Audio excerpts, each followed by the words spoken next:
Hello बच्चों, let's see this question. This question says that arrange the following in correct sequence. तो बच्चों इस question में चार इवेंट्स गिवन है, हमें उन्हें करेक्ट सीक्वेंस में अरेंज करना है। तो सबसे पहला इवेंट है Brundtland commission report, second event है national forest policy of India, third है resource conservation at the club of Rome और फोर्थ है Rio de Janeiro earth summit. तो सबसे पहले हम देखते हैं ब्रंटलैंड कमीशन रिपोर्ट। तो बच्चों जो ब्रंटलैंड कमीशन रिपोर्ट थी वो पब्लिश हुई थी 1987 में। अब हम देखते हैं सेकंड जो है national forest policy of India.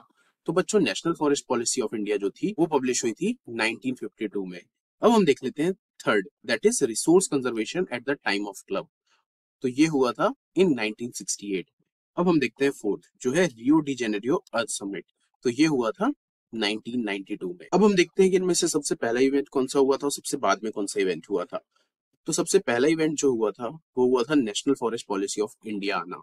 तो वो कब आया था? इन 1952। तो इसमें हम लिख लेते हैं फर्स्ट। अब हम देखते हैं सेकंड। तो सेकंड इवेंट इसके बाद जो हुआ था वो था resource conservation at the club of Rome, जो कि 1968 में हुआ था। तो इसके सामने हम लिखते हैं सेकंड। अब हम देखते हैं थर्ड जो है ब्रंटलैंड कमीशन रिपोर्ट, जो कि 1987 में आई थी। तो इसके सामने हम लिख लेते हैं थर्ड। अब हम देखते हैं रियो डी जेनेरियो अर्थ समिट, जो कि 1992 में हुई थी। तो ये रहा फोर्थ और इनका सीक्वेंस है 1, 2, 3 एंड 4। तो जो सेकंड है वो सबसे पहले आएगा, उसके बाद जो आएगा वो है थर्ड 1968 के बाद जो आएगा वो है फर्स्ट दैट इज 1987।